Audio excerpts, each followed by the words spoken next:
आप सभी को रेमो का नमस्कार। रेमो विद टॉपर शो के इस एपिसोड में मेरे साथ हैं विजय सैनी, जिनकी एसएससी सीजीएल 2017 में ऑल इंडिया रैंक 254 थी और इन्हें एसओ की पोस्ट मिली है मिनिस्ट्री ऑफ एक्सटर्नल अफेयर्स में। विजय जो है कोटपुतली जयपुर से हैं और इनकी पूरी जो एसएससी सीजीएल की जर्नी रही और इसमें एमईए जो कि आज की डेट में टॉप प्रेफर्ड पोस्ट है किसी किसी के लिए भी। तो इनकी पूरी जर्नी कैसी रही, कैसे इन्होंने इस एग्जाम की तैयारी करी, कैसे इस एग्जाम को इतनी अच्छी रैंक के साथ क्लियर किया, ये सब कुछ जानने की कोशिश करेंगे। और हर टॉपर की जर्नी में कुछ ना कुछ ऐसा छुपा होता है जो आपको बहुत कुछ सिखा सकता है। इस पूरे इंटरव्यू को अंत तक जरूर देखें, हर तरह के सवाल करेंगे। विजय के पास कुछ स्पेशल मैसेज भी आपके लिए है कि पोस्ट प्रेफरेंस में आपको कुछ खास सावधानी क्यों रखनी चाहिए, उसके बारे में भी इनसे पूछेंगे।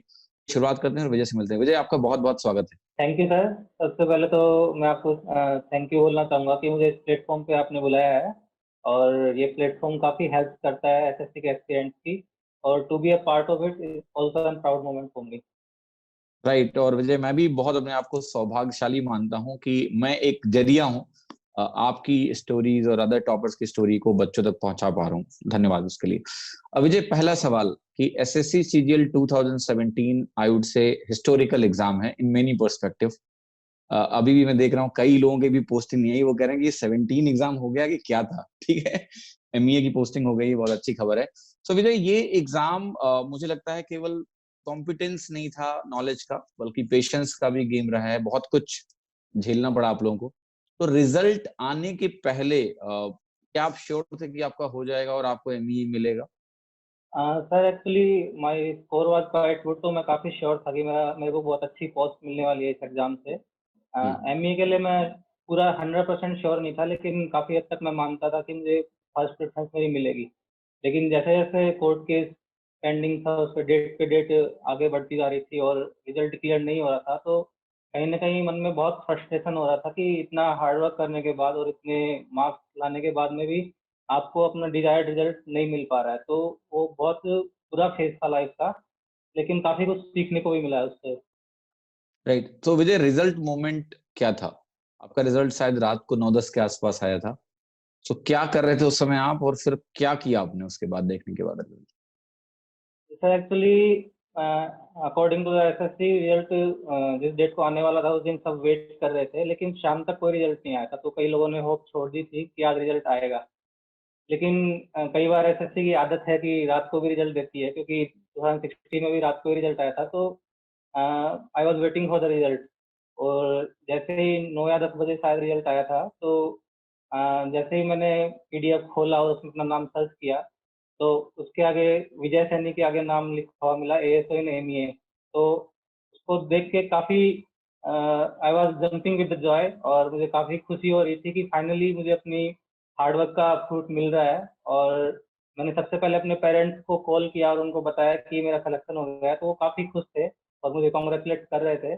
फिर मेरे फ्रेंड्स का कॉल आना भी मुझे स्टार्ट हो गया और सबने मुझे कांग्रेचुलेशंस एंड ऑल विशेस किया, और मैं उस दिन काफ़ी खुश था कि फाइनली मुझे अपनी ड्रीम पोस्ट एमईए मिल रही है। राइट।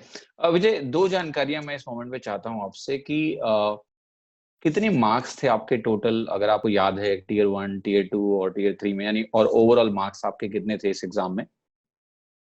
जी सर, एक्चुअली टायर 1 में मेरे मार्क्स थे 159.5, एंड हम्म।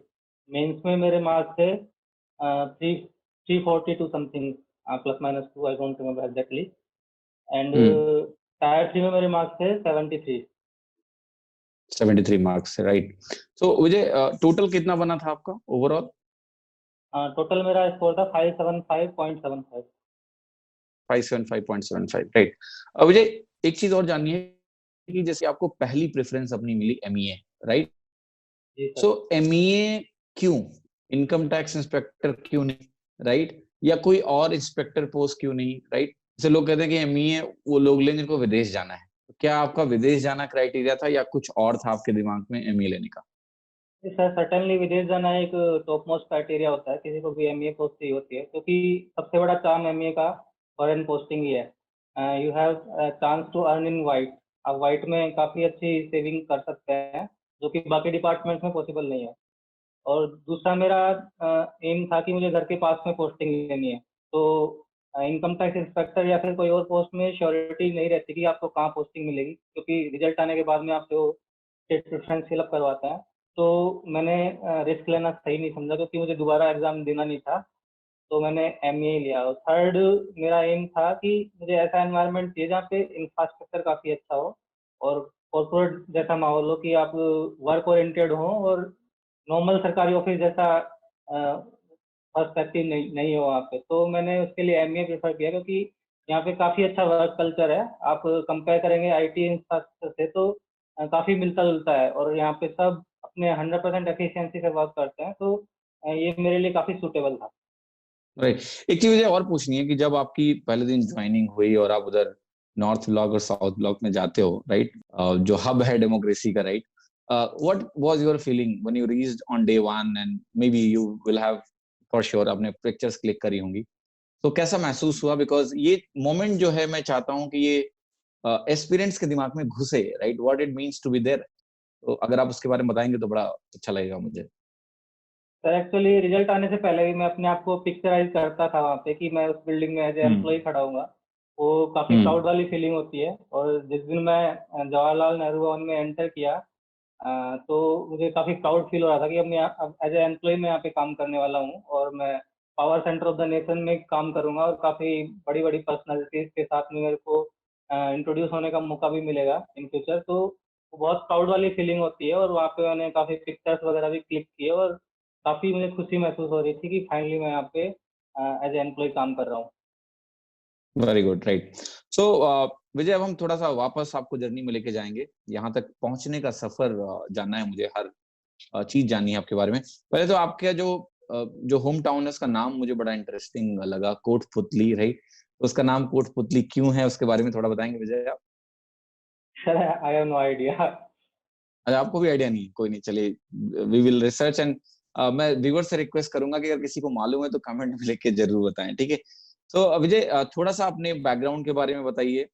बेसिक एजुकेशन कैसी हुई, किस मीडियम में हुई, 12th तक, उसके बाद ग्रेजुएशन आपने कैसे करी, कब ग्रेजुएशन आपकी पूरी हुई, थोड़ा इसके बारे में बताएं। जी sir. Sir actually coming to my background, मैं मिडिल क्लास फैमिली से बिलोंग करता हूँ। मेरे फादर एक गवर्नमेंट टीचर हैं, और मेरी मदर एक हाउसवाइफ है, और हम लोग 3 ब्रदर्स हैं, and I have no sister. मेरी स्कूलिंग मेरे होम टाउन में हुई थी टिल 12th क्लास, और 10th क्लास तक मैं हिंदी मीडियम से ही पढ़ा था। उसके बाद में क्योंकि मेरी मैथ स्ट्रांग थी शुरू से, तो मैंने मैथ साइंस प्रेफर किया 11th में।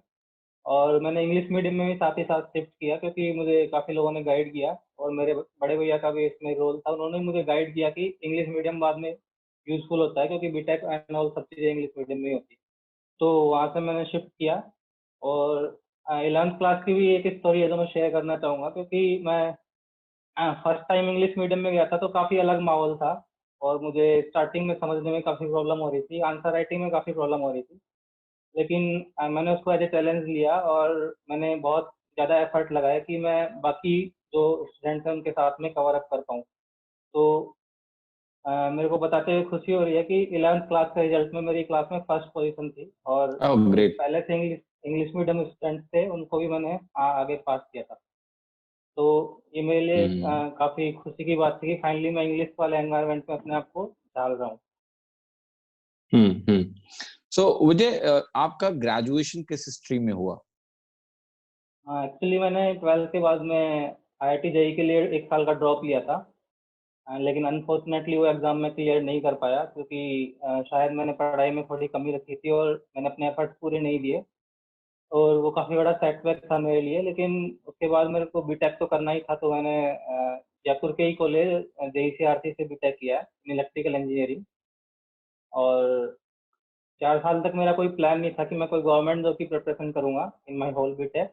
और मेरा प्लान यही था कि कोई भी अच्छी कंपनी में प्लेसमेंट लेके, और मैं उसी में अपना करियर आगे एक्सप्लोर करूँगा। हम्म। सो फिर ये एसएससी का दिमाग में कैसे आया कि एसएससी का एग्जाम निकालना है? कब सुना आपने इस एग्जाम के बारे में? एक्चुअली सर फाइनल ईयर से लोग बाग जॉब वगैरह के लिए बात करने लग जाते हैं कि आगे उनको करियर कैसे बनाना है। तो काफ़ी लोगों से मैंने सुना था कि बहुत बहुत लोग एसएससी की प्रिपरेशन भी कर रहे थे। उस टाइम तक मेरे को इतना आइडिया नहीं था कि इसमें कौन-कौन सी पोस्ट होती हैं, और उसमें क्या-क्या सिलेबस होता है। तो मैंने इतना उस पे कॉन्संट्रेट नहीं किया। मैं अभी भी यही सोच रहा था कि प्लेसमेंट ले लूँगा किसी प्राइवेट कंपनी। और प्लेसमेंट सीजन स्टार्ट हुआ तो एक दो फेलियर के बाद में मेरा प्लेसमेंट हो भी गया in company named Accenture. That is a good company but my package was not very good. लेकिन मैं सेटिस्फाइड था कि मेरा फाइनली प्लेसमेंट हो गया और मैं इसमें अपना करियर आगे बना सकता हूँ। लेकिन फाइनल ईयर खत्म होते होते ज्वाइनिंग होने में एटलीस्ट 8-9 मंथ्स तो लगते ही हैं। तो उस टाइम मुझे लगा कि मेरे पास बहुत खाली टाइम है और मैं शायद कुछ और भी कर सकता हूँ इसमें।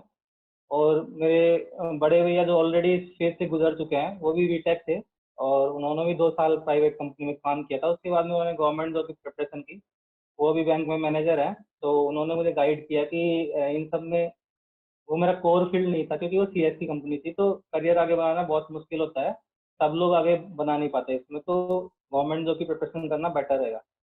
तो मैंने एसएससी के बारे में सर्च किया काफ़ी कि इसमें क्या सिलेबस आता है और कौन कौन सी पोस्ट की ऑफर आता है। तो इसमें बहुत सारी ऐसी पोस्ट थी जिनसे मैं काफ़ी इम्प्रेस हुआ और मैं उसके लिए मुझे लगा कि शायद मैं इसकी प्रिपरेशन कर सकता हूँ क्योंकि ये सिलेबस मेरे को सूट करता है, क्योंकि मेरी मैथ्स ऑलरेडी अच्छी है और इंग्लिश में मेरी एवरेज तो थी। तो मैंने फिर एसएससी की प्रिपरेशन करने का डिसाइड किया।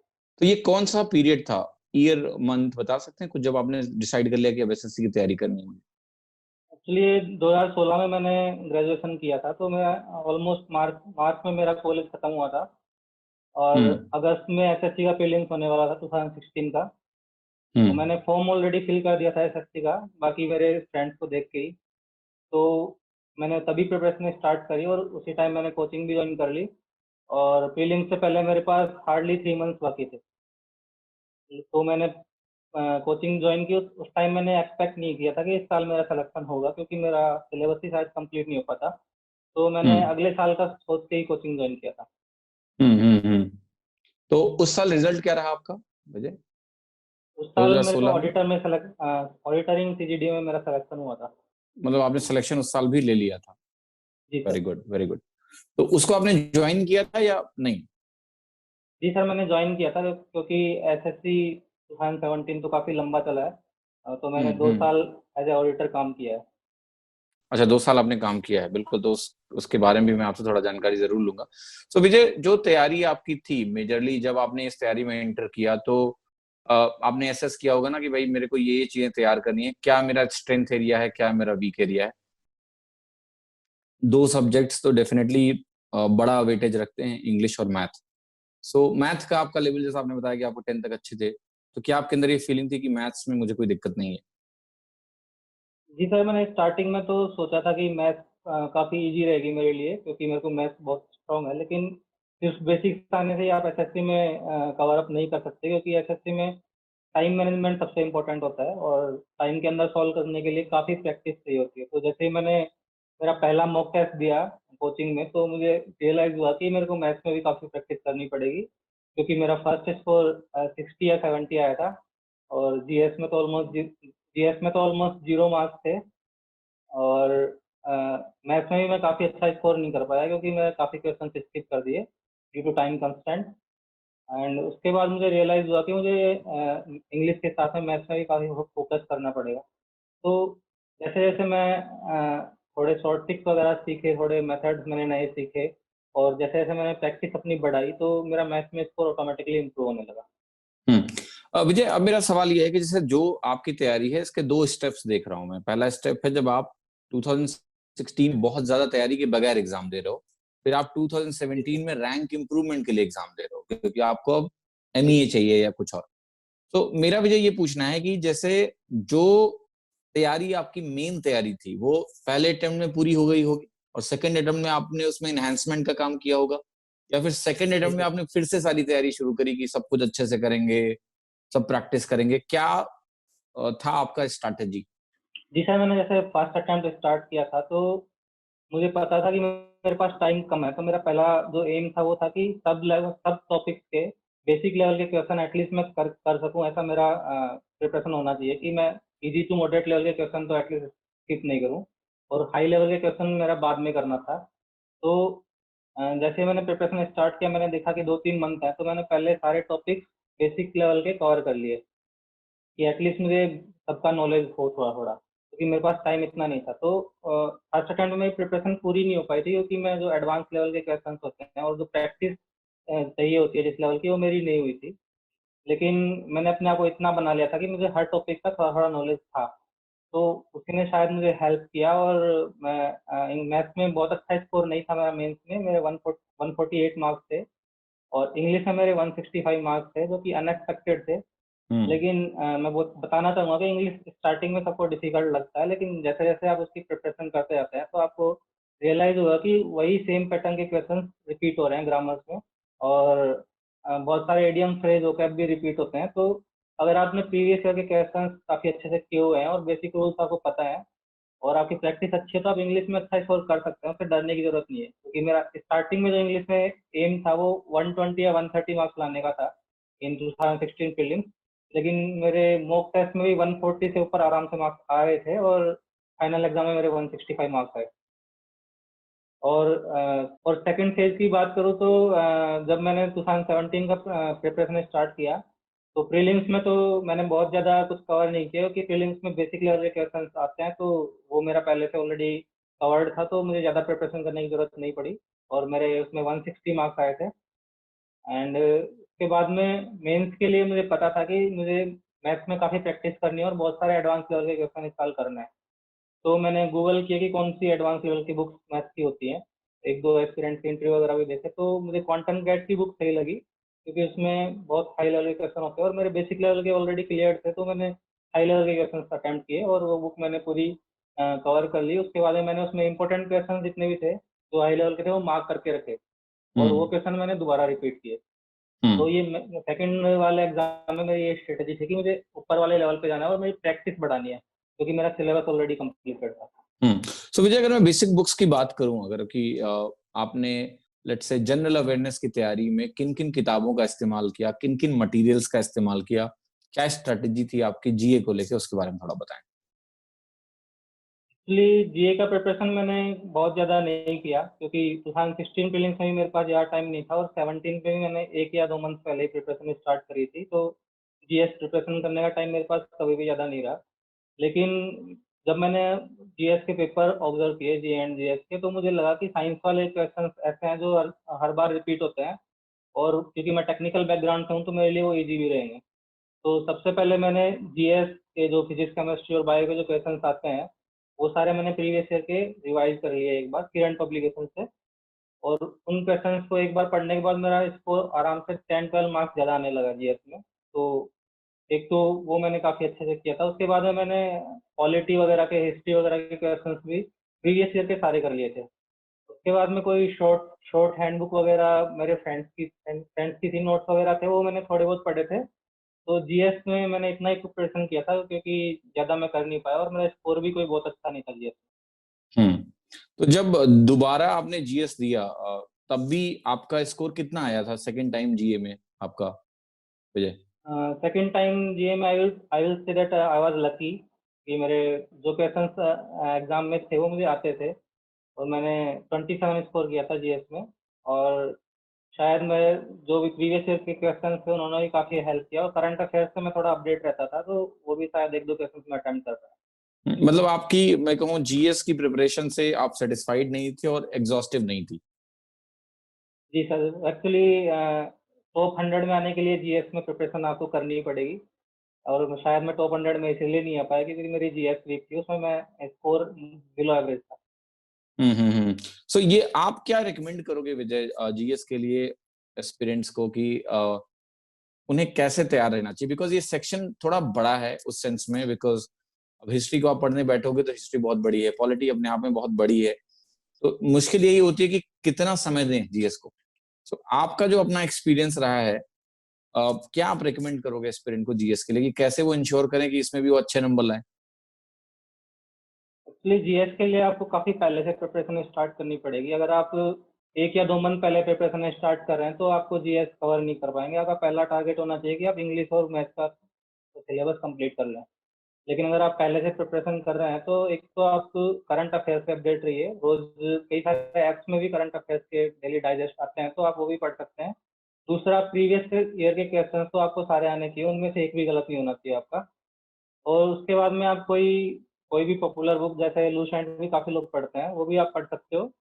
और किसी भी टीचर के नोट्स या हैंडबुक वगैरह भी आप रेफर कर सकते हो अगर आपके पास में टाइम है। लेकिन आपका प्राइमरी टारगेट मैथ्स और इंग्लिश तो होने चाहिए, वो आप उनका सिलेबस आप स्किप नहीं कर सकते, क्योंकि वो मेंस में भी काफ़ी काम आता है। हम्म।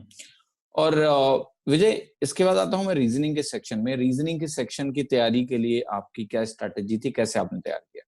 एक्चुअली रीजनिंग वाला पार्ट एसएससी में काफ़ी इजी होता है। उसमें सीखने के लिए ज़्यादा कुछ नहीं है कि आपको कोई कोर्स टीचर से कोर्स करना पड़ेगा और फिर आप सारे नोट्स वगैरह स्टडी करेंगे। ये रीजनिंग में जो मैटर करता है वो प्रैक्टिस मैटर करती है, क्योंकि बहुत सारे क्वेश्चन ऐसे होते हैं जो एग्जाम के टाइम में आपका दिमाग अगर काम कर रहा होगा तो ही आप सॉल्व कर पाएंगे। बहुत सारे क्वेश्चन आप एग्जाम में नहीं कर पाते और घर आके आप आराम से सॉल्व कर लेते हैं। तो ये रीजनिंग में जो मैटर करता है वो प्रैक्टिस है। स्टार्टिंग में आप बेसिक जो भी टॉपिक्स हैं वो पढ़ लीजिए कि कैसे सॉल्व करना है। एक बार आपको आइडिया हो जाए उसके बाद आप मॉक्स अटेम्प्ट कीजिए और नए नए प्रैक्टिस सेट लगाते रहिए, तो रीजनिंग आपका ऑटोमेटिकली इंप्रूव होगा। मुझे एक सवाल मेरा और भी है आपसे यहाँ पर कि रीजनिंग का तो आपने बता दिया। अब आते हैं दो जो मेजर इंपॉर्टेंट सेक्शंस हैं, वो एक तो मैथ्स हो गया आपका और एक इंग्लिश हो गया। तो इंग्लिश की जो तैयारी थी, coming from the engineering background, जो आपका 12th में इंग्लिश मीडियम था, कैसे आपने इसकी तैयारी को इंश्योर किया कि भाई मेरे को मेहनत करनी है और मुझे ये किताबें पढ़नी है? मटेरियल क्या आपने यूज किया? कोचिंग ने कितना बेनिफिट किया आपको इंग्लिश प्रिपरेशन में? उसके बारे में थोड़ा बताइए, क्योंकि इंग्लिश का सेक्शन प्रीलिम्स में भी है, मेंस में भी है, तो ये एक प्रायोरिटी एरिया है किसी भी एस्पिरेंट के लिए। तो how did you prepare everything for English? तो एक्चुअली मुझे जब मैंने स्टार्ट किया इंग्लिश का प्रिपरेशन तो मुझे इतना आइडिया नहीं था कि क्या क्या एसएससी में क्वेश्चन किस टाइप के आते हैं। मैंने कोचिंग ज्वाइन की थी तो उसमें जो नोट्स वगैरह टीचर करवा रहे थे वो मैंने स्टार्टिंग में सारे प्रिपेयर किए। और नरेशन वाला जो पार्ट होता है और एक्टिव पैसिव वॉइस वाले जो पार्ट होता है उसमें टीचर्स के नोट्स मेरे लिए काफ़ी हेल्पफुल रहे, क्योंकि वो कई सारे क्वेश्चन ऐसे सेलेक्ट करके लाते हैं जो जनरली आपको देखने को नहीं मिलते, तो आप वो नोट से डायरेक्टली आपको मिल जाता है, तो आपके लिए वो ईजी होता है। तो नरेशन वाले में और ग्रामर वाले पार्ट में टीचर्स के नोट्स काफ़ी हेल्पफुल रहते हैं मेरे लिए।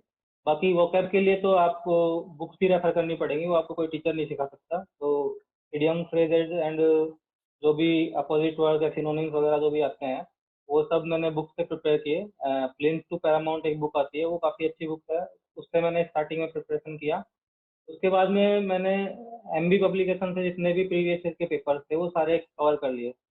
एक बार जब मैंने प्रीवियस ईयर के पेपर्स किए तो मेरा स्कोर ऑटोमेटिकली काफ़ी इम्प्रूव हुआ।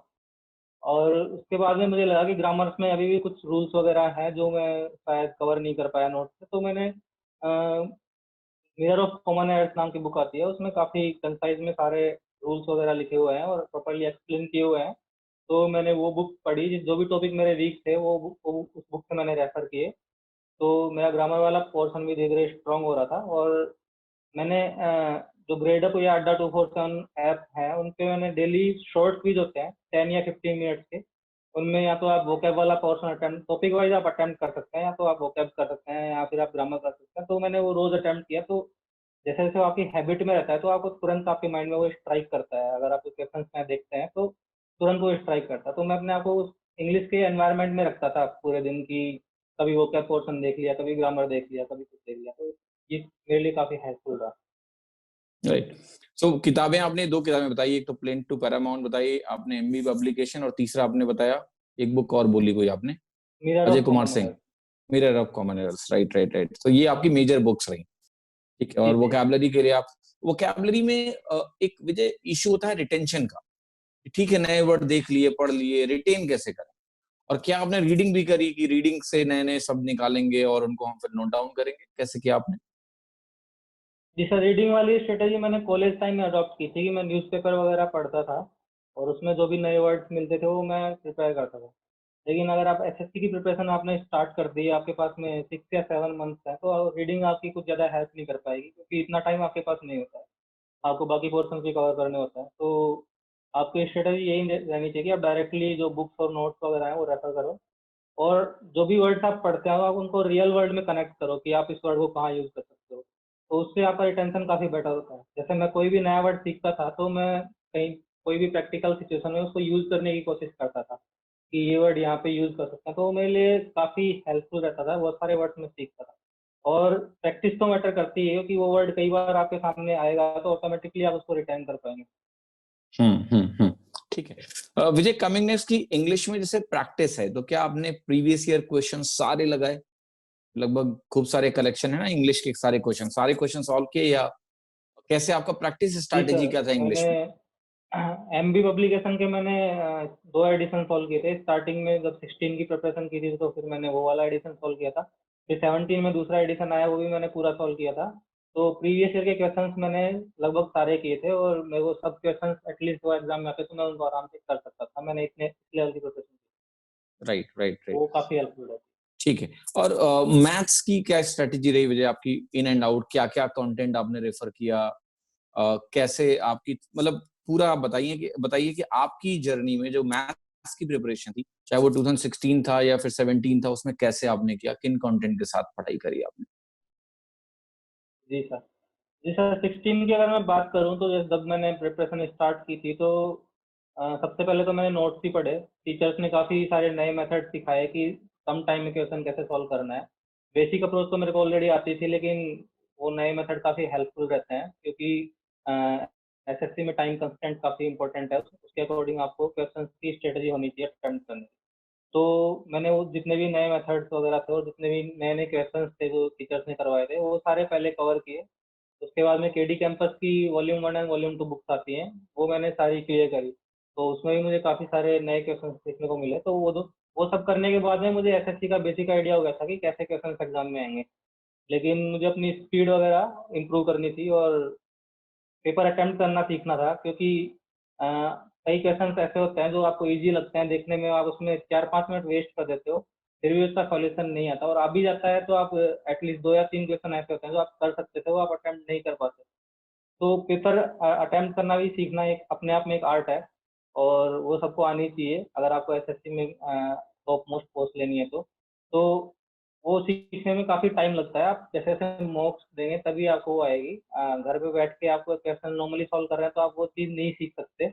उसके लिए आपको मॉक्स देना ज़रूरी है। तो मैंने जितने मॉक्स मैं 2016 में दे सकता था, ज़्यादा टाइम तो मेरे पास नहीं था तो मैं कम ही दे पाया, इसीलिए शायद मेरा मैथ्स में स्कोर कम भी रहा।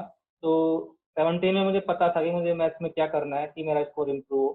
तो मैंने 17 में मॉक्स पे ज़्यादा ध्यान दिया और नए जो लेवल हायर लेवल के क्वेश्चन थे उनके प्रैक्टिस सेट मैंने लगाए। तो उसके बाद में मैं मॉक्स को रोज एनालाइज करता था कि ये क्वेश्चन मेरे से क्यों नहीं हुआ। उसको मैं रियल टाइम में सॉल्व करता था दोबारा टाइमर लगा के कि अब मैं सॉल्व कर सकता हूँ कि नहीं। तो उससे आपको पता चलता है कि आपको मेथड आता है, आप क्वेश्चन सॉल्व कर सकते हैं, लेकिन एग्जाम का प्रेशर शायद आप हैंडल नहीं कर पा रहे इसलिए आप सॉल्व नहीं कर पाए।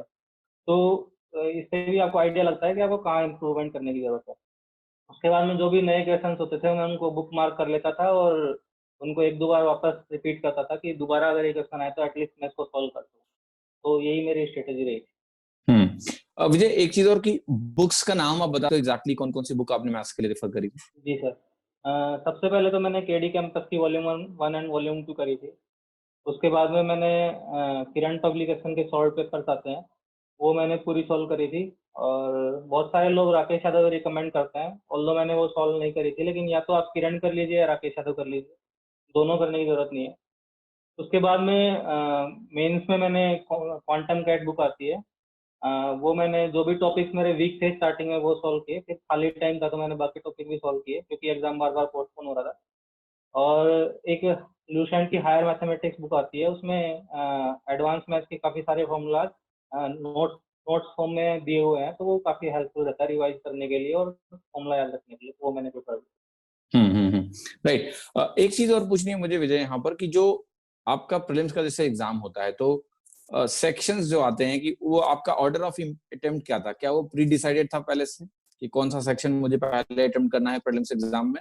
और क्या स्ट्रैटेजी थी आपकी एग्जाम की जो आपने बनाई थी कि इतने टाइम में ये, इतने टाइम में ये, काइंड ऑफ उसके बारे में थोड़ा बताइए। एक्चुअली मेरा हमेशा से फिक्स पैटर्न रहा है कि मुझे पेपर कैसे अटेम्प्ट करना है प्री का। सबसे पहले मैं रीजनिंग अटेम्प्ट करता था, उसके बाद में मैं जीएस करता था, उसके बाद में इंग्लिश और सबसे लास्ट में मैथ। तो मेरा एम यही रहता था कि सबसे पहले मैं रीजनिंग को 15 या 20 मिनट में खत्म कर दूँ। अब 20 मिनट से ज़्यादा तो किसी भी हालत में नहीं लगने चाहिए, मेरा एम यही रहता है। तो मैं उसके अकॉर्डिंग रीजनिंग अटेम्प्ट करता था और मैथ्स में सबसे लास्ट में इसलिए करता था कि इंग्लिश और जीके में क्वेश्चंस ऐसे होते हैं जो आपको आते हैं तो आप टिक कर देंगे वरना आप आगे बढ़ेंगे, तो ज़्यादा आपको दिमाग लगाने की ज़रूरत नहीं है। तो अगर आप मैथ्स पहले अटेम्प्ट करेंगे तो हो सकता है लास्ट में आपके पास टाइम नहीं बचे और आप वो क्वेश्चन देख ही नहीं पाए। तो मैं जीके और इंग्लिश के क्वेश्चन पहले ही अटेम्प्ट कर लेता था, और जीके में हार्डली 3 या 4 मिनट्स में, और इंग्लिश हार्डली 7 या 8 मिनट्स में अटेम्प्ट करता था। उससे ज़्यादा टाइम मैं नहीं लेता था। फिर मैथ्स के लिए मैं 35 मिनट्स एटलीस्ट बता के रखता था इन टोटल, 35 या 40 मिनट्स। मोस्टली मैं 35 मिनट बता लेता था, तो उसके अकॉर्डिंग फिर मैं अटेम्प्ट करता था मैथ्स। ओके, ठीक है। तो इसमें विजय, क्या आपकी स्ट्रैटेजी क्या थी कि जैसे मार्क फॉर रिव्यू का जो एक ऑप्शन होता है कि क्वेश्चन को मार्क फॉर रिव्यू किया फिर वापस आए, लेकिन प्रीलिम्स का एग्जाम केवल 60 मिनट का होता है, तो उसमें क्वेश्चन आपके पास 100, ठीक है, तो समय मिलता है क्या वापस आने का, या फिर क्या स्ट्रैटेजी होती है वहां पर? क्या आप दिमाग में रखते हो कि मार्क फॉर रिव्यू करेंगे वापस आएंगे, या वापस नहीं आना है, जो हो रहा है एक बार में करो और आगे बढ़ो? Actually sir, mark for review का ऑप्शन जो होता है वो कहीं ना कहीं यूजफुल होता है। आप उसको यूज कर सकते हैं, लेकिन ओवर यूज नहीं कर सकते कि आप बहुत सारे क्वेश्चन मार्क फॉर रिव्यू रख दें, क्योंकि इतना टाइम आपके पास बाद में रहेगा नहीं। तो आप फर्स्ट अटेम्प्ट में ही ज़्यादातर क्वेश्चन सॉल्व करने का ट्राई कीजिए, और 4-5 क्वेश्चन आप मार्क फॉर रिव्यू रख सकते हैं कि आप लास्ट के 5 मिनट स्पेयर बचेंगे तो उसमें आप वापस आ सकते हैं। और ये पेपर के डिफिकल्टी लेवल पे भी डिपेंड करता है कि आपके पास कितना टाइम बचेगा। तो हर बार आपकी स्ट्रेटेजी एक ही नहीं होनी चाहिए कि आप मार्क फॉर रिव्यू रख के और वापस आएंगे देखने। अकॉर्डिंग टू द लेवल आपको अडॉप्ट करनी पड़ेगी अपनी स्ट्रेटेजी कि आपको पेपर कैसे अटेम्प्ट करना है। सो प्रीलिम्स में आपने कितने क्वेश्चंस अटेम्प्ट किए थे विजय? एग्जैक्टली मुझे याद नहीं है, लेकिन मैंने मोर देन 90 अटेम्प्ट किए थे। क्या शॉर्ट शॉर्ट क्वेश्चन ही अटेम्प्ट करते थे आप, या फिर थोड़ा डाइसी है, लग रहा है ये सही होगा तो लगाते थे उसको? जी सर, रीजनिंग और मैथ्स में तो मैं हमेशा शॉर्ट शॉर्ट ही अटेम्प्ट करते हैं, क्योंकि उसमें गैस के चांसेस तो बहुत कम होते हैं। आप गैस करोगे तो मोस्टली गलत ही होगा। लेकिन जीएस में मेरी जो स्ट्रेटेजी थी वो ये थी कि अगर मैं किसी भी क्वेश्चन में 2 ऑप्शन एलिमिनेट कर पा रहा हूँ और 2 ऑप्शन बच रहे हैं, तो मैं उस क्वेश्चन को तो टिक करना ही है। तो वो मैं हमेशा टिक किया, और उसमें वो मेरे स्कोर को इम्प्रूव करने में हेल्प भी किया, क्योंकि अगर आप 5 क्वेश्चन में से आपके 3 गलत होते हैं और 2 सही भी होते हैं, तो फिर भी आपका स्कोर पॉजिटिव नहीं रहेगा। तो जीएस में क्वेश्चन अगर आप 50% एलिमिनेट कर पा रहे हो ऑप्शन, तो आप उसको अटेम्प्ट कीजिए। और इंग्लिश में बहुत सारे क्वेश्चन ऐसे होते हैं जहाँ पे आप श्योर नहीं हो सकते कि आप सही हो कि नहीं होगे। लेकिन अगर आप कहीं न कहीं आपको लगेगा कि ये सही हो सकता है, तो आपको उसको अटेम्प्ट कर लेना चाहिए। लेकिन हर क्वेश्चंस में नहीं, जहाँ पे आप ऑलमोस्ट 70-80% श्योर हो कि आप ये सही होगा, तो उसको आपको अटेम्प्ट करना चाहिए। तुक्के नहीं लगाने चाहिए कि कोई भी ऑप्शन आपने टिक कर दिया। हम्म, कहीं न कहीं आपको कैलकुलेटेड गैस लेना चाहिए। बिल्कुल बिल्कुल। विजय, एक चीज और मुझे पूछनी है कि प्रीलिम्स के बाद, जैसे प्रीलिम्स हो जाता है, प्रीलिम्स के बाद आप मेंस की तैयारी करते हो, प्रीलिम्स में आपको अपने मार्क्स पता चल जाते हैं, तो एक डायरेक्शन सेट हो जाता है। तो प्री के बाद जो इंटेंसिटी होती है वो तैयारी की आपने बढ़ाई और ज्यादा मेहनत करने लगे, या इंटेंसिटी वही थी, बस तैयारी को कंटिन्यू रखा आपने? सर एक्चुअली प्री के बाद तो मैंने अपनी स्टडी को काफ़ी इंटेंसिफाई किया, क्योंकि हम्म। प्री में मेरे 160 मार्क्स आ रहे थे, जो कि उस टाइम के हिसाब से काफ़ी अच्छा स्कोर था। तो मुझे पता था कि अब मेरे को दोबारा ये एक और अटेम्प्ट करके अपने टाइम वेस्ट नहीं करना। इसी अटेम्प्ट में मेरे को जो अटेम्प्ट करना है, जो भी मेरे को पोस्ट लेनी है, वो इसी अटेम्प्ट में लेनी है। तो मैंने अपना 100% दिया 2017 के मेंस में।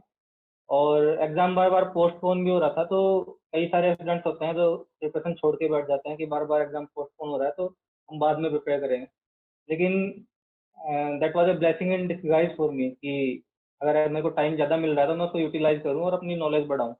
तो मैंने प्रिपरेशन कभी भी बीच में स्किप नहीं करी, मैं लगातार प्रिपरेशन करता रहा एटलीस्ट 4-5 मंथ्स, और मैं दिन में ऑलमोस्ट 9 या 10 आवर्स पढ़ता था एटलीस्ट। तो हम्म। वो मेरे लिए फेज़ काफ़ी डिवोशन का रहा कि मैं अपनी स्टडी में पूरा डिवोटेड था, और मैंने बाकी किसी भी चीज़ पे कॉन्संट्रेट नहीं किया। राइट। सो विजय, ये जो आप पढ़ाई करते थे 9 से 10 घंटे या 8 से 9 घंटे जो भी, ये क्या मेनली दिन में होती थी या रात में? कई लोग कहते हैं ना कि दिन में पढ़ाई नहीं होती है, रात में ही करते हैं, तो आपका रूटीन क्या था? एक्चुअली अगर आपको 10 घंटे पढ़ना है, तो आप सिर्फ रात में तो नहीं पढ़ सकते, आपको दिन में भी पढ़ना पड़ेगा। हम्म। और रूटीन एक्चुअली ऐसा होता है कि सबका अलग-अलग होता है। कोई देर रात तक जग के भी पढ़ सकते हैं, कई लोग जल्दी उठ के भी पढ़ लेते हैं। तो आप उसके अकॉर्डिंग प्रिपेयर कर सकते हैं। मैं एक्चुअली जैसे बीटेक मैंने अगर किया है, तो सबको पता है कि बीटेक वाले late night parties and all करते रहते हैं। तो मेरी लेट नाइट में जगने की आदत थी, और मुझे नींद आसानी से आती नहीं थी। तो मैंने उसी का फ़ायदा उठाया, और मैं 3-3:30 तक कई बार स्टडी करता था और उसके बाद मैं सोता था। तो मोस्टली मेरी स्टडी रात में थी, लेकिन मैं दिन में भी पढ़ता ही था और दिन में ओके, एटलीस्ट मैं 3 या 4 आवर्स तो पढ़ता था। राइट। एक चीज और मुझे बताइए कि जो मॉक टेस्ट होते हैं वो आपने कितने मॉक टेस्ट दिए थे प्रीलिम्स के लिए और कितने मेंस के लिए? एक्चुअली 2016 में मेरे पास मॉक टेस्ट देने का ज़्यादा टाइम नहीं था, तो मैंने सिर्फ वीकेंड वाले मॉक्स अटेम्प्ट किए थे in pre and also in mains, और 1-2 मॉक्स मैंने एक्स्ट्रा अटेम्प्ट किए थे। तो लेकिन 17 में मुझे आइडिया था कि बिना मॉक्स के आप अपना स्कोर इम्प्रूव नहीं कर सकते, क्योंकि आपको प्रैक्टिस काफ़ी चाहिए होती है। तो प्रीलिम्स में तो मैंने 1-2 मंथ काफ़ी मॉक्स अटेम्प्ट किए, तो ऑलमोस्ट मैंने 50 के करीब मॉक्स अटेम्प्ट किए प्रीलिम्स के एग्ज़ाम से पहले। उसके बाद में कमिंग टू मेंस, मैं इंग्लिश के मॉक्स इतने अटेम्प्ट नहीं करता था, क्योंकि इंग्लिश में आपको स्पीड की इतनी रिक्वायरमेंट नहीं है। वहाँ पे आपको अगर नॉलेज है तो आप आराम से 2 घंटे में पेपर अटेम्प्ट कर सकते हैं। तो इंग्लिश में मेरे पास ऑलवेज स्पेयर टाइम बचता था 10 या 20 मिनट्स का, तो मैंने अपना नॉलेज बढ़ाने का ज़्यादा ट्राई किया इंस्टेड ऑफ गिविंग मॉक्स। तो मैंने नोट्स वगैरह पढ़े और शॉर्ट क्विज में काफ़ी लगाए। उसके बाद मैंने मैथ्स में एटलीस्ट मैं वीकेंड के 2 मॉक्स देता था, और उसके अलावा मैं 2 या 3 mocks in between the week देता था। तो ऑलमोस्ट 5 मॉक्स अ वीक, और मेरे पास 4 मंथ्स के प्रिपरेशन के, तो आप उससे लगा सकते हैं कि मैंने कितने अटेम्प्ट। ओके, मैं अप्रोक्सीमेटली मान सकता हूँ मेंस के लिए आपने मैथ के 100 मार्क्स से ज्यादा दिए होंगे। ठीक है, जी लगभग सर। अप्रोक्सीमेटली 100। ठीक है, बहुत बढ़िया। मॉक ने कैसे मदद करी आपको स्कोर इम्प्रूव करने में? और कहते हैं ना कि मॉक देने के बाद मॉक को एनालाइज करना जरूरी है विजय, तो क्या स्ट्रैटेजी थी आपकी एनालिसिस की और कैसे मॉक ने आपको हेल्प किया, और आपका क्या रिकमेंडेशन है एस्पिरेंट्स को मॉक को कैसे यूज करना चाहिए? एक्चुअली सबसे पहला रिकमेंडेशन तो मेरा ये है कि आपको बहुत सिंपल मॉक्स अटेम्प्ट नहीं करने चाहिए, क्योंकि उसमें आपको काफ़ी कुछ सीखने को नहीं मिलेगा। आपके पास टाइम भी बच जाएगा, टाइम मैनेजमेंट आप नहीं सीख सकते, नए क्वेश्चंस आप नहीं सीख सकते। तो वो फालतू में कैंडिडेट्स को ओवर कॉन्फिडेंट कर देता है कि आप अच्छा स्कोर कर रहे हैं और क्लियर कर लेंगे। तो आपको ऐसे मॉक्स देखने चाहिए जो मॉडरेट टू हाई लेवल के हों। बीच-बीच में आप सिंपल वाले मॉक्स भी अटेम्प्ट कर सकते हैं कि आपको कॉन्फिडेंस डाउन जा रहा है, आपका स्कोर कम आ रहा है, तो बूस्ट अप करने के लिए। तो मैंने एसएससी ट्यूब के मॉक्स अटेम्प्ट किए थे, तो उस टाइम काफ़ी हाई लेवल के थे, और मेंस में भी उस साल काफ़ी हाई लेवल का पेपर आया था, तो वो मेरे लिए काफ़ी हेल्पफुल भी रहे थे। और मॉक्स अटेम्प्ट करने के लिए आपको एक तो सिंसियरली अटेम्प्ट करना है कि आप रियल एग्ज़ाम में अटेम्प्ट कर रहे हैं। आपको हाईएस्ट स्कोर करना है according to your efficiency and all. तो वही मेरी स्ट्रेटजी थी, एकदम मैं क्लोज़ एनवायरनमेंट में बिना कोई डिस्टर्बेंस के मॉक्स अटेम्प्ट करता था। और उसके बाद में एनालिसिस वाला पार्ट काफ़ी इम्पोर्टेंट है कि आपने कोई क्वेश्चन स्किप हुआ तो वो आप सॉल्व कर सकते हैं कि नहीं कर सकते बाद में। मैं बिना आंसर देखे वो क्वेश्चन सॉल्व करता था कि मैं इस टाइम इसको सॉल्व कर सकता हूँ कि नहीं। तो उससे आइडिया लगता था कि आपको कांसेप्ट्स आते हैं, लेकिन आपको एग्ज़ाम एग्ज़ाम कैसे देना है वो इम्प्रूव करना है। तो एक वो मैंने काफ़ी हेल्पफुल रहा कि क्वेश्चंस मैं खुद से सॉल्व करता था एग्ज़ाम के बाद में भी। और उसके बाद में जो क्वेश्चंस मेरे से सॉल्व नहीं होते थे, उनके सॉल्यूशन देखता था। तो एक बार समझने के बाद में वो क्वेश्चन मैं बुक मार्क करके रखता था कि ये क्वेश्चन अगर फ्यूचर में आए तो दोबारा गलत नहीं होना चाहिए। तो वो क्वेश्चन मैं बीच में रिवाइज़ भी कर लेता था जब भी टाइम होता था तो। तो यही मेरी स्ट्रेटजी थी कि मॉक्स में एनालिसिस आपको अच्छे से करना है। बिना एनालिसिस के आप मॉक्स अटेम्प्ट करने का ज़्यादा फ़ायदा नहीं होगा। बिल्कुल। विजय, और साथ ही साथ देखिए ये बताइए मुझे कि जो प्रिपरेशन होती है इसमें आप इतना सारा कंटेंट रेफर करते हो, तो क्या नोट मेकिंग, नोट्स बनाना यूजफुल चीज है? कंसाइज कर लेना रिवीजन में काम आए।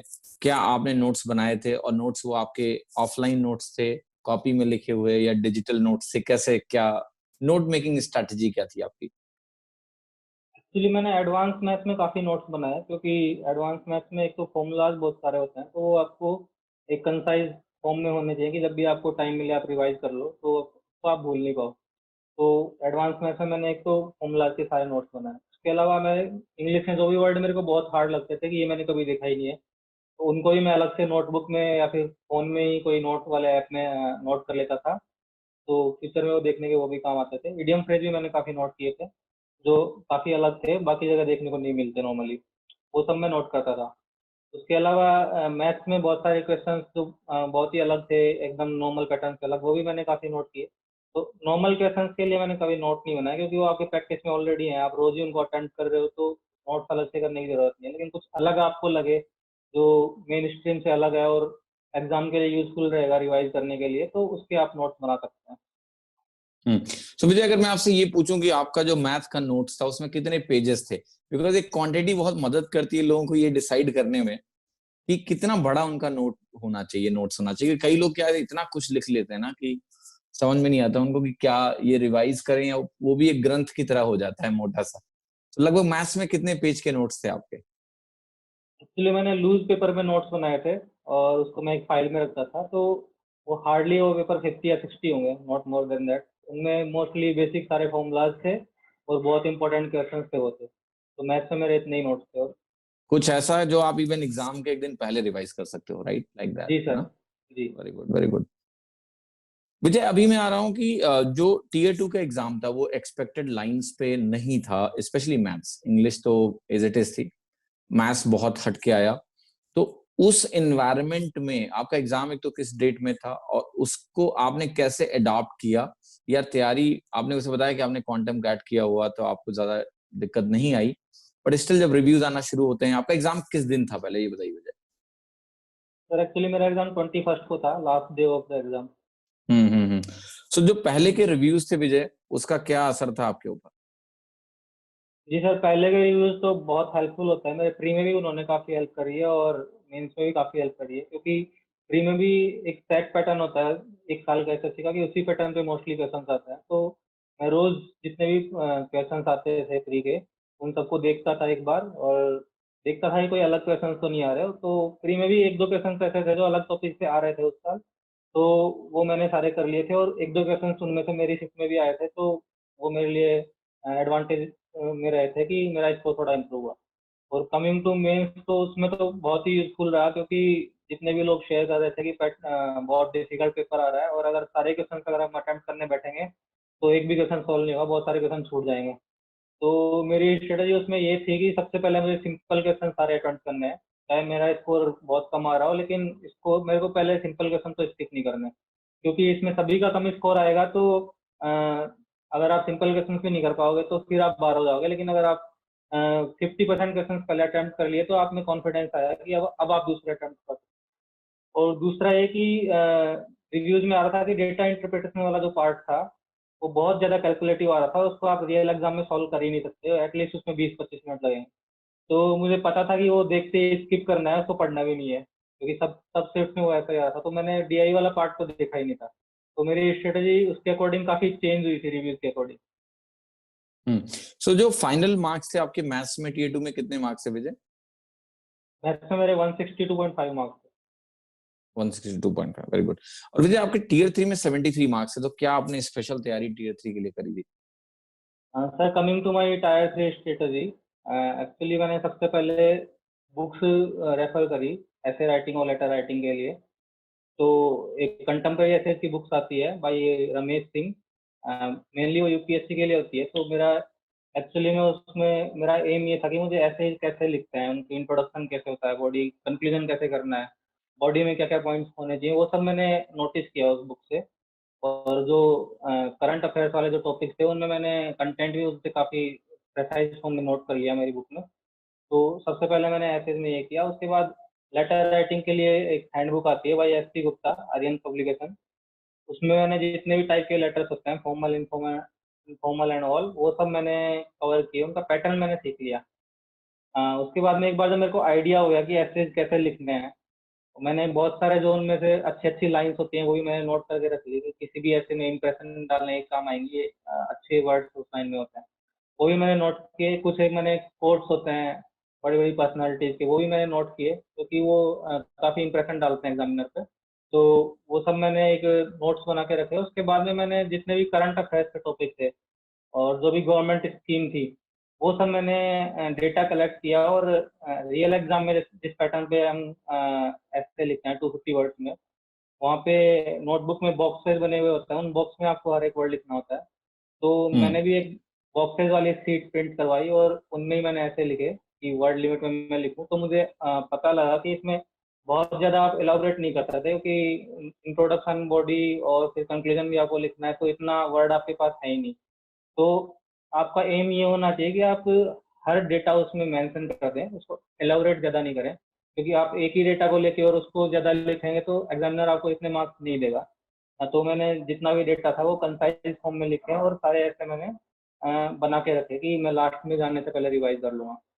तो हार्डली 30 या 40 टॉपिक्स थे जो मैंने प्रिपेयर किए थे, क्योंकि एसएससी बहुत डिफिकल्ट टॉपिक एग्जाम में नहीं पूछता, आपको सब कुछ कवर करने की जरूरत नहीं है। आपको गवर्नमेंट की सारे स्कीम्स और करंट अफेयर्स आने चाहिए, उनमें से मोस्टली आता है, या फिर कोई बहुत ही स्टैटिक टॉपिक आता है। जैसे 2016 में जो टॉपिक आया था वो अर्थक्वेक में डूज एंड डोंट्स पे आया था। तो वो ऐसा टॉपिक था जिसके बारे में नॉलेज सबको होती है, लेकिन जिसको लिखना आता है वो अच्छे मार्क्स लेगा। तो आपके आंसर राइटिंग स्किल्स इंप्रूव होने चाहिए, एक दो कोट्स आप मेंशन कर दो अगर आप कर सकते हैं तो। और बॉडी और कंक्लूजन आपका अच्छा होना चाहिए इंट्रोडक्शन के साथ में। और बॉडी में आपका एम होना चाहिए कि आप सारे डेटा मेंशन कर दो जो भी उसमें आपको लिखना था। तो वो मेरी स्ट्रेटजी थी। Very good. विजय, एक चीज मुझे और पूछनी है यहाँ पर अभी, जो काफी इंपॉर्टेंट है इस पॉइंट ऑफ व्यू से, कि जैसे जो बच्चे होते हैं जब ये पोस्ट प्रेफरेंस का फॉर्म भरते हैं, जैसे आपने पहले ही बताया था कि इसके बारे में आपको कुछ बोलना है, तो आपने बोला था कि कुछ सावधानी रखना बहुत जरूरी है, उसके बारे में थोड़ा जरूर बताएं, क्योंकि ये बहुत ही इंपॉर्टेंट स्टेप है और लोग हमेशा कंफ्यूज रहते हैं क्या भरें क्या नहीं। जी सर, एक्चुअली एक्चुअली मैं बहुत सारे लड़कों को देखता हूँ कि वो पोस्ट प्रेफरेंस भरने में ज़्यादा दिमाग नहीं लगाते और किसी से सुन के एडवाइस लेके वो डायरेक्ट फिल कर देते हैं।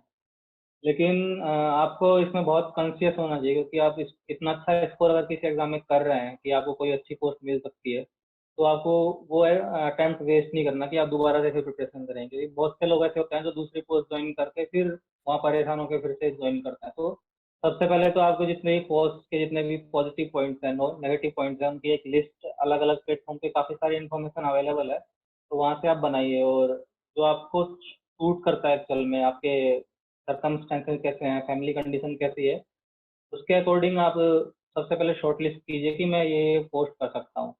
उसके बाद में होम पोस्टिंग के लिए बहुत सारे लोग होते हैं जो चाहते हैं कि उनको घर के पास में ही मिले, और वो एक्चुअल में सही भी है, क्योंकि बाहर दूर रहने से आपको काफ़ी फ्रस्ट्रेशन होता है। आप फैमिली फेस्टिवल्स में घर नहीं जा सकते, या फिर कोई फंक्शन हो रहा हो वहाँ नहीं जा सकते। तो आपको ट्राई करना चाहिए कि आप जिस पोस्ट में आपको होम पोस्टिंग मिले या घर के आसपास मिले वो आप पहले फिल करें।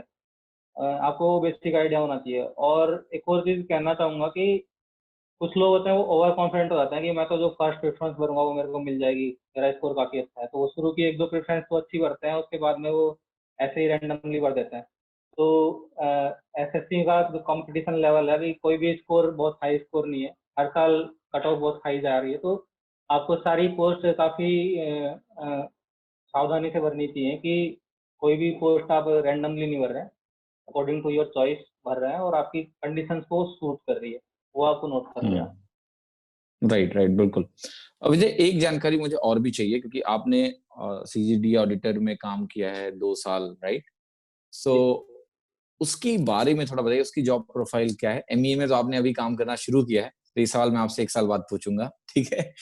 लेकिन श्योर। अभी जो ऑडिटर की पोस्ट है उसके बारे में आप बता सकते हैं किस तरह का काम है, और क्या पॉजिटिव्स हैं क्या नेगेटिव्स हैं, क्योंकि अब आप वहां से रिजाइन भी कर चुके हो, तो मेरे ख्याल से बोल सकते हो आप, ठीक है? Sure sir. सो प्लीज इस जॉब प्रोफाइल के बारे में एटलीस्ट ऐसा बताइए कि हमारे बच्चे सब जान जाएं, सैलरी कितनी है, क्या क्या फैसिलिटीज हैं, क्या काम होता है, एवरीथिंग। आपकी पोस्टिंग कहाँ थी विजय इसमें, ऑडिटर में? सर मेरी पोस्टिंग शिलोंग में थी, मेघालय। अरे वाह, बड़ी अच्छी जगह थे आप कम से कम घूमने के लिए, राइट? Good good. थोड़ा बताइए अपना एक्सपीरियंस विजय, किस तरह का प्रोफाइल और काम था? सर एक्चुअली सीजीडी ऑडिटर की पोस्ट काफ़ी रिलैक्स पोस्ट है, आपको बहुत ज़्यादा काम नहीं करना। अगर आप 2 या 3 आवर्स a डे काम कर रहे हैं तो वो सफिशियंट होता है। हार्डली कोई एक दो ऑफिस ऐसे होते हैं जहाँ पे आपको ज़्यादा काम होगा, लेकिन वहाँ से भी आपका ट्रांसफ़र जनरली हो जाता है, तो आपको मोस्टली आप पूरी लाइफ में रिलैक्स भी रहेंगे। और मेनली इसका काम डिफेंस और रीडिंग का होता है। कुछ लोग फील्ड में जाके ऑडिट करते हैं, कई ऑफिस होते हैं जो ऑफिस के अंदर ही सब कुछ करते हैं, उनके पास ऑडिट होने के लिए फॉर्म्स वगैरह आते हैं, like medical forms and all, तो वो सब ऑडिट करके और आप पेमेंट करते हैं। तो मेनली आप डिफेंस से डील करते हैं, और कई सारे कॉन्ट्रैक्ट्स वगैरह से भी आप डील करते हैं कुछ ऑफिस में। तो वो सभी इसकी जॉब प्रोफाइल है। और ये अकाउंट एंड ऑडिटिंग दोनों का कंबाइंड पोस्ट है, तो आपको दोनों ही काम करने होते हैं। और इसमें प्रमोशन का स्कोप भी काफ़ी अच्छा है। आप 2 साल बाद डबल के एग्ज़ाम के लिए एलिजिबल होते हैं, और वो एग्ज़ाम अगर आपने क्लियर कर लिया तो आपको डबल बना देते हैं। तो कई सारे लोग होते इंटरनली? हैं जो इंटरनली डिपार्टमेंटल एग्ज़ाम होता है। उसका सिलेबस थोड़ा बड़ा होता है, तो आपको प्रिपेयर तो करना पड़ेगा, बिना प्रिपरेशन के आप क्लियर नहीं कर सकते। लेकिन एक बार आपने वो क्लियर कर लिया तो आप डबल बन जाएंगे। और वो 4800 ग्रेड पे होता है, जो कि गजेटेड पोस्ट है। और उसके 4 साल के बाद में आपको 5400 ग्रेड पे भी मिल जाएगा, जो कि अभी कई सारे डिपार्टमेंट्स में लागू हो गया और शायद सीजीडी में भी लागू होने वाला है। तो 5400 ग्रेड पे में आप आराम से जा सकते हैं। मैंने बहुत सारे कैंडिडेट्स देखे हैं जो 4 या 5 साल में डबल बन जाते हैं। तो प्रमोशन वाइज भी अच्छी पोस्ट है, लेकिन इसकी सबसे बड़ा ड्रॉबैक ये है कि आपके ट्रांसफर पूरी लाइफ होते रहेंगे, आप कहीं भी एक जगह पे परमानेंट सेटल नहीं हो सकते। तो ट्रांसफर के मामले में ये पोस्ट अच्छी नहीं है, लेकिन बाकी प्रमोशन वाइज और वर्क कल्चर वाइज ये पोस्ट काफी अच्छी हम्म। तो इसमें मुझे एक चीज और पूरी, सैलरी कितनी है शुरुआत में, किस ग्रेड पे में आता है सीजीडी ऑडिट? है। ये 2800 ग्रेड पे में आता है। और नॉर्थ ईस्ट में आपको 10% एक्स्ट्रा मिलता है, स्पेशल ड्यूटी अलाउंस। अगर आप नॉर्थ ईस्ट के किसी भी स्टेट में पोस्टेड हो, तो मेरी सैलरी अराउंड 36,000 थी इन हैंड सैलरी, जिसमें 10% एनपीएस डिडक्ट होता है एंड ऑल। तो इन हैंड सैलरी मेरी 36,000 थी। और दिल्ली में भी ऑलमोस्ट इतनी ही होगी, क्योंकि यहाँ पे हाउस रेंट अलाउंस वगैरह ज़्यादा मिलता है वहाँ से। तो एवरेज आउट करेंगे तो अराउंड 34-35 एक्स सिटीज में इसकी सैलरी रहेगी। तो सैलरी वाइज क्वार्टर्स वाटर्स भी मिलते हैं क्या भैया रहने के लिए, या फिर क्वार्टर आपको खुद ही करना पड़ता है? सीजीडीए में काफ़ी सारे क्वार्टर्स हर सिटीज में अवेलेबल हैं, क्योंकि डिफेंस क्वार्टर से डील करता है, बहुत सारे एस्टेब्लिशमेंट होते हैं। और एमईएस ही होता है जो सीजीडी के क्वार्टर्स को मैनेज करता है, वही बनाता है। तो शिलोंग में भी मेरे को इजीली क्वार्टर मिल गया था विद इन 1 और 2 मंथ। और ज़्यादातर सिटीज़ में आपको क्वार्टर मिल जाएंगे, हालांकि कंडीशन उनकी बहुत अच्छी नहीं होती, एवरेज क्वार्टर हो गए, लेकिन आपको क्वार्टर आराम से इजीली अवेलेबल है अगर आप लेना चाहते हो तो। तो मुझे और चैलेंजेस क्या है? जैसे कई लोग का ये होता है कि एक जो कहते हैं ना वर्क एनवायरनमेंट में हम उम्र लोग होने चाहिए जिनकी सोच आपकी तरह हो। जैसे आप एमईए में आए हो तो बहुत सारे लोग हैं जो सिमिलर बैकग्राउंड से होंगे। दिल्ली का एटमॉस्फेयर है, एक अलग ही यहाँ का मजा है आपको। लेकिन जब आप वहां पोस्टेड थे तो क्या आपकी उम्र के लोग थे कुछ जिनसे आपकी ट्यूनिंग थी, और की बात करने के लिए भी लोग होने चाहिए काइंड ऑफ, या फिर थोड़ा अकेलापन था और बाकी सारे अधिकारी लोग बड़े बड़े होते हैं, एज उनकी ज्यादा होती है, उनसे क्या ही बात करोगे आप? नहीं सर, सीजीडीए में तो काफ़ी बल्क में रिक्रूटमेंट होता है। तो अच्छा, ऑलमोस्ट ऑलमोस्ट 3500 कैंडिडेट्स उन्होंने रिक्रूट किए थे। तो शिलोंग में 60 ग्रेट। कैंडिडेट्स उन्होंने नए पोस्ट किए थे। तो मैं 60 कैंडिडेट्स में से मेरे बहुत सारे नए फ्रेंड बने, और मेरे लोकेलिटी के भी काफ़ी फ्रेंड्स थे, राजस्थान से भी काफ़ी लोग सेलेक्ट हुए थे। तो वो मेरे लिए कभी प्रॉब्लम नहीं रहा, मेरा ग्रुप काफ़ी अच्छा था वहाँ पे। मैं शिलोंग में काफ़ी एंजॉय भी किया, क्योंकि वहाँ पे घूमने की जगह काफ़ी है। तो 2 साल में खूब घूमा, हर वीकेंड पे ऑलमोस्ट मैं घूमने जाता था। और सीजीडीए में ऑफिसर कल्चर भी इतना ज़्यादा नहीं है कि आपको बिल्कुल फॉर्मल बिहेवियर करना है और रेस्पेक्ट से ही रहना है। आप आराम से हंसी मजाक वगैरह भी कर सकते हैं अपने सीनियर से, कोई ऑफेंड नहीं होता वहाँ पे। तो वर्क कल्चर मेरे को शिलोंग का काफ़ी अच्छा लगा, क्योंकि मैं सीनियर्स के साथ में काफ़ी फ्रेंडली था और हम काफ़ी मजाक करते थे पूरे दिन। तो मुझे कहीं भी प्रॉब्लम नहीं है। राइट। और मुझे एक चीज और जाननी है मुझे कि जो आपका वर्क डे होता है, ये मंडे टू फ्राइडे था या सैटरडे भी था उसमें? सर मोस्टली जितने भी ऑफिस है जैसे सीजीडीए में, उनमें मंडे टू फ्राइडे होता है। लेकिन एक लोकल अकाउंट्स ऑफिस होता है जो मंडे टू सैटरडे फंक्शन करता है, लेकिन उसमें 2 दिन हाफ डे होते हैं। तो अच्छा। वो भी एवरेज आउट हो जाता है। तो मोस्टली 5 डे ही होता है।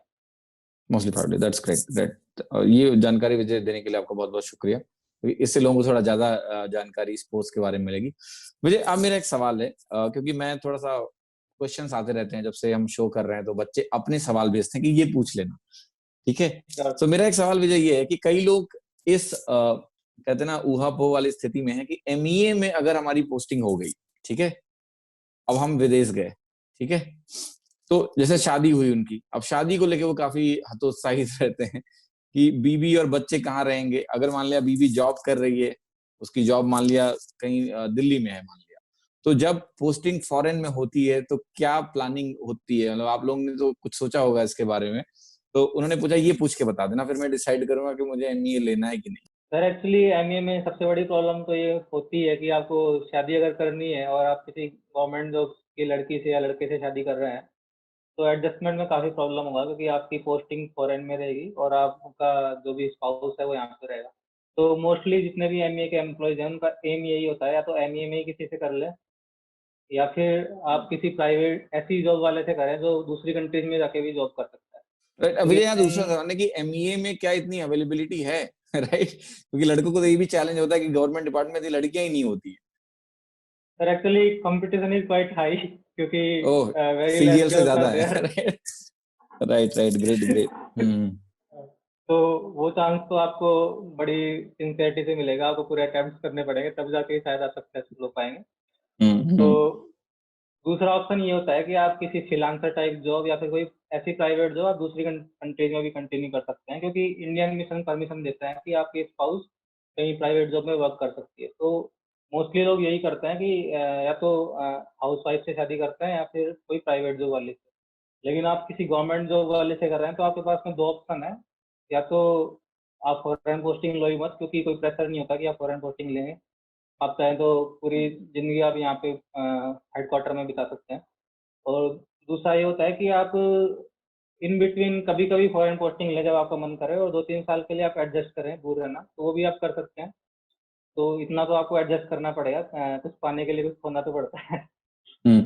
और ये भी होता है क्या दिमाग में आप लोगों के कि फॉरेन पोस्टिंग मिलेगी तो वहीं शादी कर लेंगे? मतलब ऐसा भी होता है क्या? कुछ बात आप लोग आपस में करते हो? बिकॉज अब सबसे बड़ा मुद्दा यही होता है लोगों का कि जॉब लग गई, सेट हो गए, तो ये इशू कैसे शॉर्ट होगा? तो क्या ऐसा भी लोग करते हैं कि यहाँ के बजाय वहीं शादी कर लें, काइंड ऑफ? नहीं सर, ऐसा तो बहुत रेयर केसेस होते हैं कि कोई बाहर हम्म किसी और कंट्री के स्पाउस से शादी कर रहा है। ऐसा जनरली देखने को नहीं मिलता, क्योंकि उसी कंट्री में आप परमानेंट नहीं रहने वाले। आप तो अलग अलग कंट्रीज में पोस्टिंग आपकी होती है। तो ये तो रेयर केसेस होते हैं जहाँ पे, हाँ, आपको मिल जाएंगे ऐसे केसेस जी कि एमबी में कोई फॉरेन वाली लड़की या लड़के से शादी कर रहा है, लेकिन जनरली ये देखने को नहीं मिलता। हम्म। मुझे एक चीज और पूछना है मुझे कि जो ये लगातार फॉरेन पोस्टिंग है, मान लिया आपकी फैमिली आपके साथ है, तो जो एजुकेशन होता है बच्चों का या बाकी चीजें, ये कैसे मैनेज होती हैं कि 3 साल लेट से कोई यूरोप में है, फिर अगले 3 साल उसको उठा के डाल दिया गया अफगानिस्तान, मान लिया, तो ये जो चीजें हैं इसके लिए क्या कोई प्रॉपर प्रोसेस होता है कि भाई जो इंडियन एम्प्लॉयज हैं उनको उस तरह के स्कूल्स मिलेंगे जहां उनकी पढ़ाई में कोई दिक्कत ना आए, या अगर फैमिली सोचती है कि हमें नहीं जाना है तो क्या उनको अल्टरनेट ऑप्शन मिलता है कि वो अपनी फैमिली को कहीं भी रख के और उनको पढ़ा सके? हाँ सर, एक्चुअली ऐसे आप किसी मिशन में पोस्टेड हैं और आपका हम्म बच्चे का स्कूलिंग चल रहा है और आपका ट्रांसफर आ जाता है, तो एमई आपका वो केस कंसिडर करती है कि आपके बच्चे का एजुकेशन अभी इस साल का कंप्लीट नहीं हुआ है, तो उसके बाद में आपका ट्रांसफर करेगी। तो वो सब केसेज एमई कंसिडर करती है। तो इतना प्रॉब्लम नहीं आता। और बहुत सारी कंट्रीज ऐसी है जहाँ पे केंद्रीय विद्यालय भी होते हैं जहाँ पे आप पढ़ा सकते हैं। और बहुत सारी कंट्रीज में इंटरनेशनल बोर्ड होता है जो हर कंट्रीज में वो फंक्शन करता है। मेरे को एग्जैक्टली उसका नाम याद नहीं आ रहा, लेकिन सीनियर्स से पता चला है कि वो इंटरनेशनल बोर्ड में बहुत सारे बच्चे एमबीए के पढ़ते हैं। तो उनको इतना प्रॉब्लम नहीं आता, क्योंकि वो सेम बोर्ड से ही वो दूसरी कंट्री में भी पढ़ सकते हैं। तो ये सब होता है। और बाकी आप चाहें तो घर पे भी रह सकते हैं, अगर आपके क्रूशियल टाइम चल रहा है बच्चे का, तो आप चाहे तो घर पे रहें और फॉरेन पोस्टिंग नहीं ले और यहाँ पे पढ़ा सकते हैं। तो आपके पास सारे ऑप्शंस होते हैं। तो जनरली ये मैनेज हो जाता है, थोड़ा मुश्किल होता है लेकिन मैनेज कर सकते हैं, सब करते भी हैं। हम्म। सो विजय, एक चीज और, फॉरेन पोस्टिंग में क्या हर लोकेशन पे फैमिली ले जाना अलाउड होता है या कुछ ऐसे स्टेशन भी जहाँ फैमिली अलाउड ना हो? नहीं सर, कुछ कुछ स्टेशन ऐसे हैं जो फैमिली स्टेशन नहीं होते, नॉन फैमिली स्टेशन होते हैं जहाँ पे आप हम्म अकेले जा सकते हैं। उसके लिए आपको डबल क्वार्टर्स मिलते हैं, आपको वहाँ पे भी क्वार्टर मिलेगा और यहाँ पे भी अपने फैमिली के लिए क्वार्टर रिटर्न कर सकते हैं। तो ओके फैमिली को ओके आप यहाँ पे छोड़ के और वहाँ जा सकते हैं। आपको फोर्सफुली नहीं भेजेंगे, अगर आपकी चॉइस है वहाँ जाना है तो आपको प्रेफरेंस में फिल करना होता है, तभी आपको वो भेजते हैं। Okay, that's a good point. यही मेरा अगला सवाल था कि ऐसा तो नहीं है कि हम कहीं और जाना चाह रहे हैं और उन्होंने उठा के अफगानिस्तान भेज दिया, काबुल। ठीक है, सो ऐसा नहीं होता है। नहीं एक्चुअली सर, 20 या 30 कंट्रीज या 40 कंट्रीज का एक नोटिफिकेशन आता है कि आप इनमें से एटलीस्ट 7, 8 या 10 प्रेफरेंस अपनी दे दें। तो आपको मोस्टली उन प्रेफरेंस में से ही कंट्री मिल जाती है, आप जो प्रेफरेंस देते हैं। और हो सकता है कि एमबीए आपको उन प्रेफरेंस के अलावा भी दूसरी कंट्री में दे दे, अगर पॉसिबल नहीं हो पा रहा तो। लेकिन आप चाहे तो वो पोस्टिंग रिजेक्ट कर सकते हैं। उसके बाद आपको, मेरे को एग्जैक्टली याद नहीं है, 1 या 2 साल के लिए आपको वो बैन कर देंगे फॉरेन पोस्टिंग से। तो कोई बहुत बड़ा सेटबैक नहीं है, आप 2 साल बाद वापस अप्लाई भी कर सकते हैं। तो इतना कोई प्रॉब्लम नहीं होता कि आपको ऐसी कंट्री में भेज देंगे जहाँ आप जाना नहीं चाहते। Very good, very good, right. Vijay, कुछ और सवाल है मेरे पास जो काफी इंटरेस्टिंग है। पहला सवाल ये पूछना है मुझे आपसे कि आपकी हॉबीज क्या है, पढ़ाई के अलावा क्या करना आपको पसंद है, और लाइफ कैसे बदल गई है, मतलब before joining MEA and after joining MEA, क्या चेंजेस आए हैं आपके अंदर? सर एक्चुअली 12th क्लास तक या कॉलेज तक तो मेरी कोई खास हॉबी थी नहीं, क्योंकि हम्म। मेरा बैकग्राउंड कोई इतना अच्छा नहीं था जहाँ पे हॉबीज को इनकरेज करते हैं, और मोस्टली स्टडी के लिए हम्म। पेरेंट्स इनकरेज करते हैं। लेकिन जब मेरा फर्स्ट अटेम्प्ट एसएससी सीजीएल का हुआ, उसके बाद में मेरे पास काफ़ी स्पेयर टाइम था, क्योंकि 17 का एग्ज़ाम थोड़ा दूर था और मेंस मेरा क्लियर हो चुका था, और मुझे लग रहा था कि कोई ना कोई पोस्ट मेरे को मिल जाएगी, तो मैं इतना प्रिपरेशन उस टाइम कर नहीं रहा था। और जॉइनिंग से पहले की बात है, ऑडिटर में जॉइनिंग से पहले की, तो उसके बाद उस टाइम मैंने सोचा कि मुझे कोई हॉबी परस्यू करनी चाहिए। तो मैंने गिटार क्लासेस ज्वाइन करी है और मैं सीख रहा हूँ, और अभी लॉकडाउन में भी मैं काफ़ी सीख रहा हूँ, क्योंकि ओ मेरे रियली पास ग्रेट। काफ़ी स्पेयर टाइम बचता है, तो तो ये वो मेरी गिटार अभी आप एक कहाँ हॉबी है। ऑनलाइन सीख रहे हैं या कहीं जा रहे हैं सीखने? एक्चुअली अभी तो मैं ऑनलाइन ही सीख रहा हूँ, और मैंने 1-2 मंथ हम्म। क्लासेस भी की हैं ज्वाइन। अरे ग्रेट, बहुत बढ़िया, बहुत बढ़िया, राइट, राइट, राइट। जी सर। वैसे भी लोग बोलते हैं कि लड़कियों को इम्प्रेस करने के लिए गिटार काफी अच्छा टूल है, तो पता नहीं शायद आपका इरादा कुछ ऐसा हो, बट अच्छी बात है, ठीक है। That's really great Vijay. Sir actually मेरा हम्म। म्यूजिक में शुरू से इंटरेस्ट रहा है, तो मेरा मेन पॉइंट तो वही है। बाकी अगर साइड साइड एडवांटेज कुछ बेनिफिट मिलता है भी तो हो कोई। सकते हैं, दैट्स गुड, राइट, बढ़िया विजय। विजय, एक चीज और, एमईए में आने के बाद भाई मैंने ये जानना है मुझे कि कैसा चेंज आता है, मतलब पहले आप दिन भर किताबों में रहते हो, अभी क्या करते हो आप, मतलब what is your main time, कैसे जाता है, ये मैं एक्सपीरियंस को बताना चाहता हूँ। जैसे कई लोग होते हैं ना, पढ़ते पढ़ते बोर हो गए बहुत ज्यादा, तो आफ्टर जॉब क्या चेंजेस आए आपके अंदर, किस तरह का एटीट्यूड हो चुका है, आर यू मोर कम्युनिकेटिव, लोगों से ज्यादा मिलते हो, बातें तैयारी के दौरान लोग थोड़ा सा अलग सलग हो जाते हैं, कम बात करते हैं, तो क्या चेंजेस आप महसूस कर रहे हो अपने अंदर? तो सर बहुत सारे बिहेवियरल चेंजेस आप में आते हैं, क्योंकि आप गवर्नमेंट एनवायरनमेंट में अपने आप को डालते हो, तो आपको काफ़ी कुछ सीखने को भी मिलता है सीनियर से, कि आपको कैसे कम्युनिकेट करना है, कैसे बिहेव करना है। तो आपका एटीट्यूड भी थोड़ा वर्क ओरिएंटेड होता है, और आप थोड़े मैच्योरिटी आपकी एटीट्यूड में आती है। और उसके अलावा आप चाहें तो बहुत सारे लोग घूमने जाते हैं बहुत जगह पे। अभी लॉकडाउन में तो कोई जा नहीं पा रहा, लेकिन मैंने शिलांग में जब मैं पोस्टेड था तो मैं काफ़ी जगह घूमने गया था। तो वो सब आपके जो ड्रीम्स होते हैं कि मुझे टूर पे जाना है, वो करना है, वो सब आप परस्यू कर सकते हैं उस टाइम पे। और अपनी हॉबीज़ वगैरह भी आप देख सकते हैं, अगर आपका कोई किसी चीज़ में इंटरेस्ट है। तो बहुत सारे लोग नॉवेल्स वगैरह भी पढ़ते हैं, उसको स्पोर्ट्स में इंटरेस्ट है, तो वो सब आप परस्यू कर सकते हैं उसके बाद में।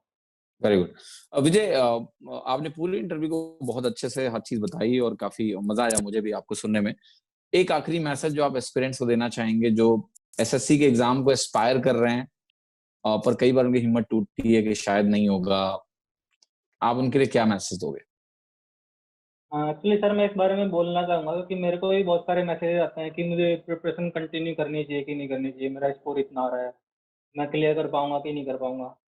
तो उनको मेरा मैसेज एक ही है कि किसी और को आप ये कैसे डिसाइड करने दे सकते हैं कि आप ये एग्ज़ाम क्लियर कर सकते हैं कि नहीं कर सकते। आपकी एबिलिटीज़ आपको पता है, और कोई आपको बोले कि आप ये क्लियर नहीं कर सकते, तो उसको आपको गलत प्रूव करना है। आपके माइंड में ये होना चाहिए, क्योंकि कोई भी एग्ज़ाम ऐसा नहीं है जो आप क्लियर नहीं कर सकते। अगर आप कंसिस्टेंट हैं, परसिवरेंट हैं, अगर आप कंटिन्यूअसली प्रिपेयर कर रहे हैं, तो आप बहुत सारे स्टूडेंट्स को आप सरपास कर दोगे, जो स्मार्ट तो हैं, जिनका आईक्यू लेवल अच्छा है, लेकिन वो इतना प्रिपरेशन नहीं करते, कंटिन्यूअस प्रिपरेशन नहीं करते। तो कंसिस्टेंसी इज़ द की। अगर आप कंसिस्टेंट हैं एग्ज़ाम में और कंटिन्यू प्रिपरेशन कर रहे हैं, तो हो सकता है आपको 1 या 2 साल ज़्यादा लगे बाकी एस्पिरेंट से, क्योंकि आपके बेसिक्स इतने स्ट्रॉन्ग नहीं होंगे या कुछ भी रीज़न्स होंगे, लेकिन आप एग्ज़ाम क्लियर कर सकते हैं, और किसी और से आपको ये पूछने की ज़रूरत नहीं है कि आप कर सकते हैं कि नहीं कर सकते। तो instead of wasting time on Facebook groups and telegrams, बहुत सारे लोग कमेंट कर करते हैं तुम्हारा कितना स्कोर आ रहा है। तो उनको भी मैं कहूँगा कि किसी और से अपने आप को कंपेयर मत करो, क्योंकि उनका प्रिपरेशन लेवल अलग होता है। हो सकता है वो आपसे 5 महीने पहले से प्रिपेयर कर रहे हों, 2 साल पहले से कर रहे हों, तो उनका स्कोर आपसे ऑटोमेटिकली अच्छा आएगा।